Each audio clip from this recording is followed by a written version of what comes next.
Google Gems. Over the next little bit, we're going to look at some new and old features within Classroom, looking how you can more efficiently use tabs in Chrome, look at Calendar a little, and then look at Google screencasting or screencast recording using Chromebooks. All right, so let's get started. That we're going to look at is relatively new in Classroom, and that's where Classroom now allows you to disable late submissions. So students won't be able to submit beyond a due date, although they kind of can. So there might be cases where this is appropriate. Teachers will have to use their best judgment in terms of whether to use this or not. So let's take a look at this one first. So I'm just going to get out of my slides here. So if I go into Google Classroom and I've created an assignment here to show you what I've done, I've edited it, I've set a due date, and then there's this new little checkbox that says close submissions after due date. So it's closed, I save it, I assign it. Now, when a student goes in, and now I'm on a student side, as you can see, this is a different account here. A student's gonna go in and they're gonna complete the assignment. So here it is, and so 23, 19, I have no idea, whatever they are, the answers. And then they're going to click on Turn It In. Now, when they do so, they are going to see this message that says, your teacher is not accepting work at this time. Send your teacher a private comment if you'd still like to turn in the work. And the idea here is that the student can still submit the work. So they can still say, please check my work. And they can send this as a message, and away it goes. And so now what the teacher can do is on their end is they can still go in and see that if the work is done. So I'm just going to back out of this. Let's just go to the stream and let's go back to classwork, and here we go. Oops.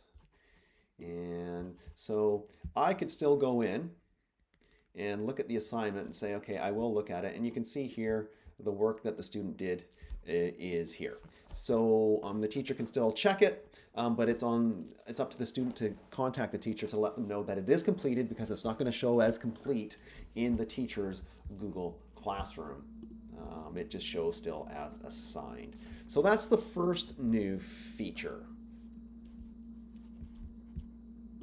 The next feature within Google Classroom isn't that new, but I just wanted to point it out. So generally, you may have the stream on, which basically tells students what's happening in the classrooms when you post an assignment or materials. Sometimes it's also used for students to create conversation, to assist each other or ask questions. But you have various ways of showing the stream. So right here on the left, you can see an assignment that I posted, and it shows it as condensed. So all we see is the title. So sometimes this is more efficient for scrolling and seeing things. But you can also show and choose this within your stream settings to show the entire assignment. And sometimes that's a bit more efficient and easier for students because they don't need to even go into the classwork. They can just go right here and click on the assignment. So let's just take a quick look at how that might work. So when I go into my classroom, so let's just go here. Over on the far right are the settings. And then we have to just scroll down until we find the stream. And here's the stream. So it says right here, only teacher can post comments. So again, that can be changed depending on your comfort level with students posting things. But here's the one that we really want to focus on around this topic, and that is show condensed. So right now I have it set to show condensed, which is very little information, or show attachments and details. And what that'll do again is show you the entire assignment as if they were to go and click on it and look at it while they were looking at it in the classwork section. So there we go. That's another little tip. So do you want a lot of detail or just a little detail? And that's your Google Classroom stream. A few features we're going to look at deal with tabs within Google Chrome, and these are just to sort of help make things a bit more efficient. So you may or may not be familiar with pinning tabs and what that does, as well as how you might be able to search your tabs, especially if you have a lot of tabs opened. So I'm just going to look at those. All right, so the first one is pin a tab. So on a tab, you can right click or control click, and you're going to have an option to pin. And what pinning does is it's going to move this tab all the way over here to the far left, and it pins it there. And what that means is I cannot move any other tabs to the left of that. They just won't go. So that is pinning a tab. Sorry, I just need to put that one back. And that might be helpful, especially if you're working in a session or you're looking at a bunch of work and you have a bunch of tabs and you just want to always come back to this one because I'm always working in Google Classroom. So I want to keep that one there. Now to unpin it, you just right click again or control click and unpin. There's also this feature over here, this drop down arrow that you might have seen before. And what this helps you with is it helps you search the tabs that are currently open.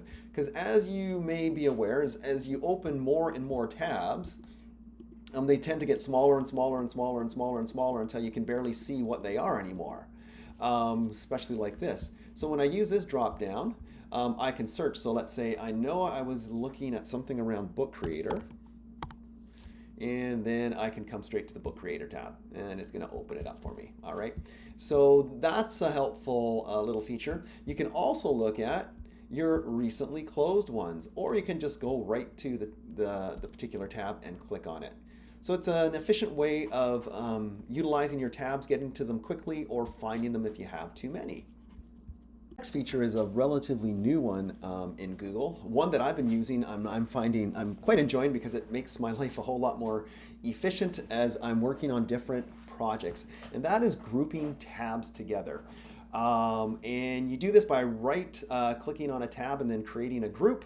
And here in this screenshot, you can see these different groups that I have right here. And then just by clicking on them, it opens a number of tabs that I'm working on.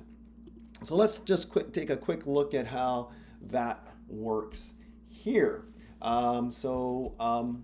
Here we go. I'm just going to open a new window and I'll take a quick look at how this works. Okay, so I have created this document. I'm just going to open a bunch of websites. So, perhaps you've got a group of websites that you might be working on, and they might be websites that or documents that you use frequently, and you want to be able to get back to them quickly. You don't want to have to constantly search for them or go through your drive and find them and open them up. So here I sort of have a variety of things. So I have actually something in OneDrive, I have a PDF that's in Google, I have a website and another website. And so what we do here is we create a group, and by doing that we just control click or right click, and we're going to add to a group. So this is going to be a new group. I'm not going to add it to an existing group, and I'm going to give it a color. Let's go with the purple, and I give it a name. So I'm just going to call this District Day Sample. Yeah, right. And the key here, or an important thing here, is to hit save. Now what save does is it's going to save these tabs on the next, so I can quit Chrome and come back. Now if it was just, I was working on just this at once occurrence, it's going to just be for the next hour or so, I'm going to be here. Once I'm done, I want them to disappear. It doesn't really matter. I don't need to save them. But I'm going to save them. And you can see now that there's a purple around. There's that purple line there. And as I drag these other ones under or through it, you can see them all getting this purple outline. Now they are all part of this group called District Day Sample. All right. Now I can hide this group and they disappear. Or I can go find them again, and because I've already got 4 here, I've run out of room, there's this little arrow here, I can open them up again, and here they are. And so maybe I want to hide these District Day ones because I'm not really using them right now. And here's the District Day samples, and they're all here. All right, now, so if I was to go and quit Chrome, I've quit it. I'm going to come back to Chrome, I'm going to launch it. It might be the next day or so. Waiting for it to launch. Here we go. And here are my groups again. I can go down here, District Day Samples, and there they are. It makes it really efficient. One of the things I did learn though is if I start to close them, it then loses them as part of that group. So this is the group that I want, but if I don't want a tab anymore, if I click on the X, it will remove it from that group. Now I can also add tabs to the group. So if I was to come to another website, let's just go here. It has nothing to do with what these ones are about. But I can now just right click it, add tab to group, and let me see. And I just add it to this District A sample because that's the one that's open. And there we go. It now has the purple hue. Right, so that's creating groups of tabs. I find it super helpful. It helps me be far more efficient in terms of finding my tabs and working on projects. Hope that helps. Or just quick tips using Chrome that might make things more efficient. We looked at these groupings, but you can also quickly bookmark pages on this bookmark bar.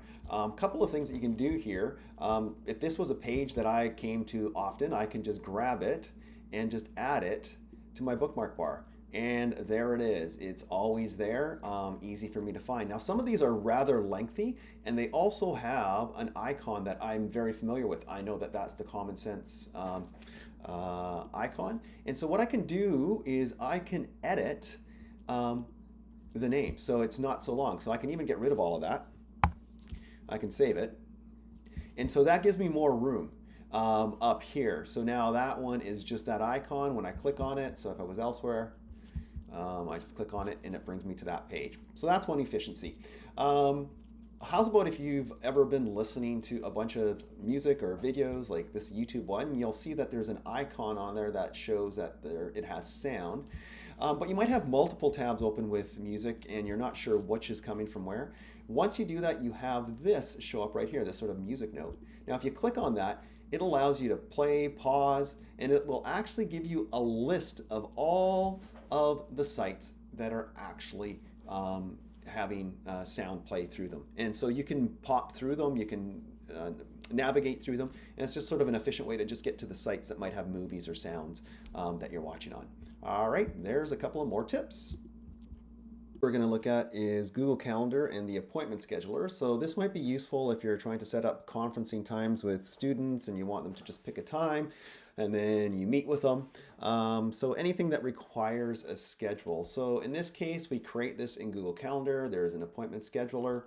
We select our times, add our details, and then we are presented with a booking page and where we're able to share a link to students or whomever that we need to book times.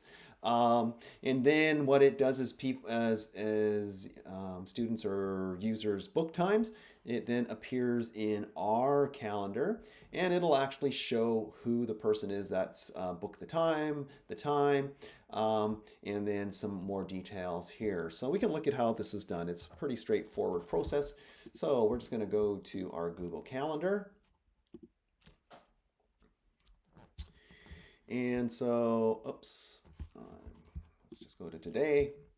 All right. And so we're just going to go to create and an appointment schedule. And so we just need to give it a test. So let's call it District A. We can allow it or tell it how long we want our appointments to be. The shortest appointments can be 5 minutes, so it only shows 15 here. But if we go to custom and we just want it to be 5 minutes, so really quick appointments, just checking in, I can say 5 minutes. All right, and I can say done. Then we can set our availability. So we can repeat it weekly. It does not repeat, so I might say no, it's just for that one period of time. And it's just going to start on February the 16th. And I can also say that I want them to only go from 9 a.m. to, let's say, noon. And then I can add and say, then I'm going to come back after lunch and I'm going to go from 1 till, this one's not coming up, 1 until whatever time. So we can change that here. We can also put a scheduling window. So this just tells the users in terms of how far in advance they can book an appointment.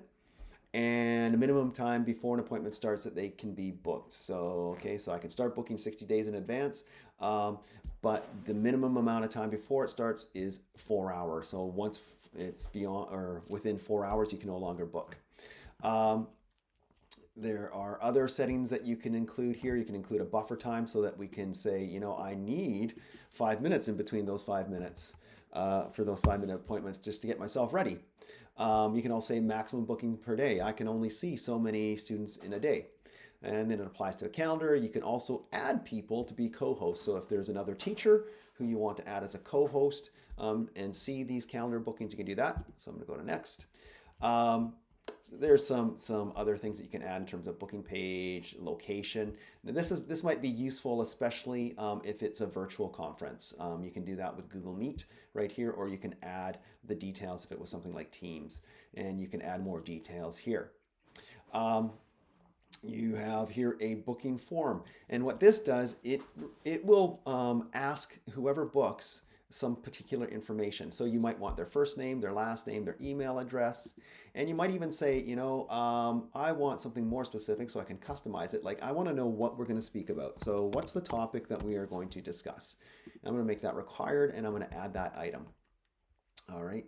So now I have all those items, and the items with the little stars beside them or the asterisks, that means they are necessary. So we can add more items if we want. You can require a verification email if you'd like to do that. And then there's booking conference reminder. So here's where you can sort of say, you know, when we want to send out reminders to people and that sort of thing. And then once we're done, we can just save. And here's our booking page.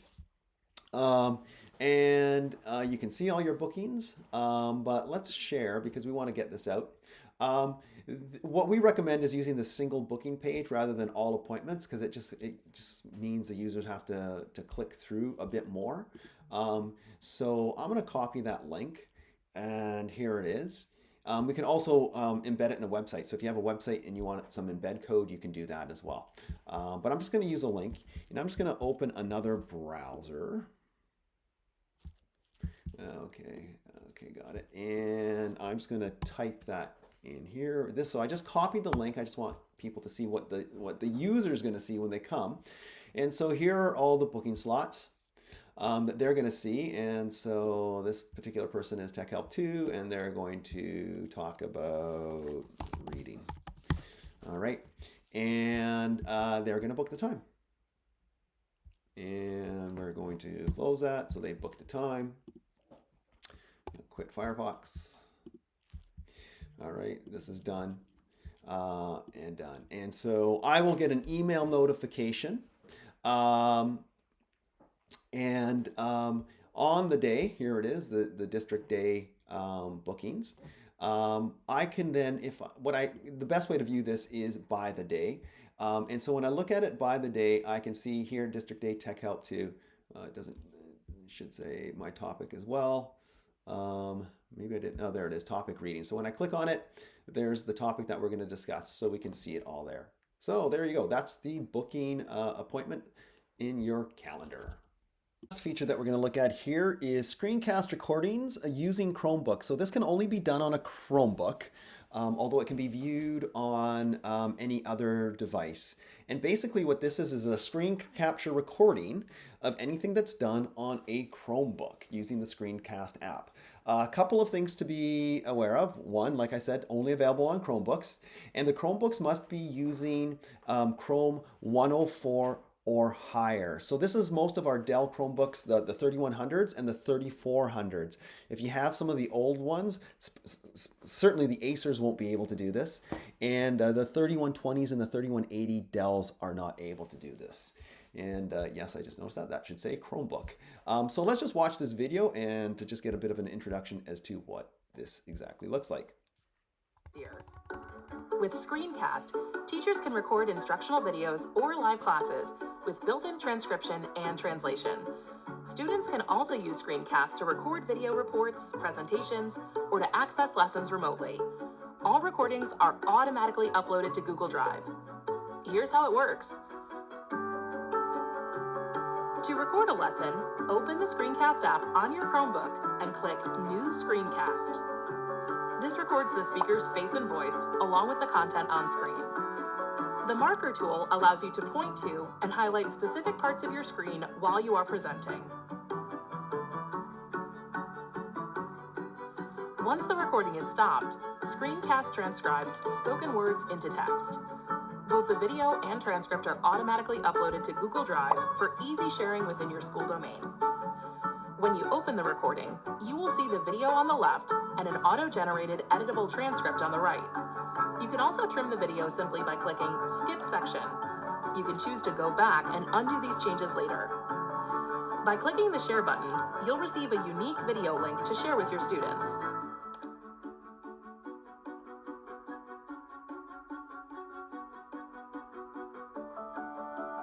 With this link, students can open the recording on their Chromebooks. They can use the transcript to locate and re-watch key portions of the video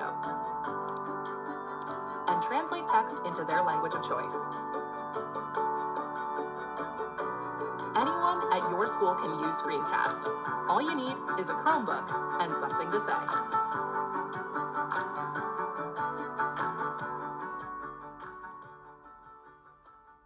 All right, so once again, anyone with a Chromebook that is a 3100 or a 3400 running Chrome 104. All right, so we're going to take a look at how this actually works. All right, so here we are in Screencast, and how we get to Screencast is we click on the app launcher on the bottom left, and we go and find Screencast, and we launch it, and we're going to create a new Screencast. So here I am right now, and I've just created a Screencast, starting it. I could have used Screencast actually to create the previous videos that I created, so I could present my show, and I can wait for it to load, but I can speak to my show, so I can actually show my slides here, and I can use all the tools within here to annotate, or not annotate, but to draw people's attention to things like the laser pointer and things like that. And I can show my entire slideshow, and it's now actually recording the words. It's actually taking a transcript of everything that I say. All right, so let's just get out of here.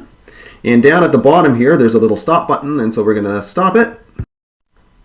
All right, we're back now looking at how we can edit and view our Screencast. So once again, we're just going to go to the app and scroll down and click on Screencast. So here it is. I can now, there we go. We open it up. And so here's the text. I can edit the text if I want. Now remember, if I edit the text, it doesn't actually remove the words from my mouth when I'm speaking them. It just removes them from the actual the text that's here. I can also skip sections, so I can remove those sections once I'm done editing. If I was to go to edit, I would just save. And then once I'm done, I'm ready to share. And the way you're going to share is this. You're going to share. And now if you're planning on putting this in something like your Google Classroom and not keeping it private, you're going to select share with others, and you're going to copy the link. All right, now this is going to save this. I'm just going to minimize this just for a moment. This is going to save this into a folder in your Google Drive. Okay, so here's my drive, and come on, here we go. And if I scroll and scroll, we're going to see a folder called Screencast Recording. So it does keep it here. But let's say that I now want to add this to a Google Classroom. I can go into Google Classroom, and the best way to do this is to add the link. And so I'm going to just add the link, and you'll see I can add it, and it will add the full Screencast. And the purpose for adding the link is that when students go and open this, or someone else opens a link, they also get the transcript. The other option is just to open it directly from your Google Drive, and I'll show you how this is possible. So I'll just go to my Drive.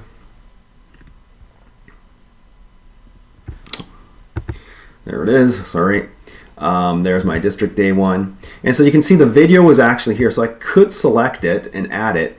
But what it'll do, it'll just only add the video. There will be no transcript next to it, so it'll be just strictly a video. So maybe that's good enough. And if you want to do that, you can do it that way too.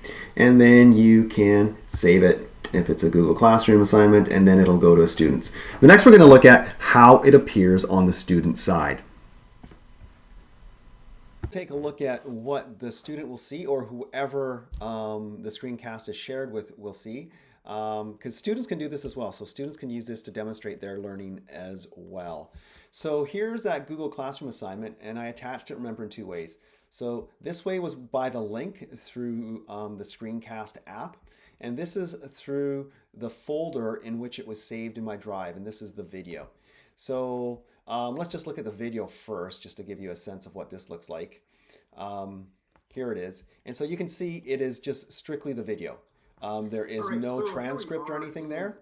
It's just strictly the video, and you can just sort of see that as I scroll along. Okay, here it is. Okay, so that's it. All right, let's close that one up. But here with the screencast, let's go. We see the video, so students can play the video. All right, so here and we you can are see in Screencast, and how we get to Screencast is we click on the app launcher on the bottom words left, are being highlighted as I speak. We go and find Screencast. All right, let's just pause that. All right, and the other thing that we can do here is it doesn't translate me speaking. There are AI tools that will do that, but not this one. But it does change the text, the transcript, into some different languages that you can find here. So if the students need it translated into a different language, they can find some of those languages here and have it translated for them. So there you go. That's a really quick look at Screencast, and hopefully that is helpful for you.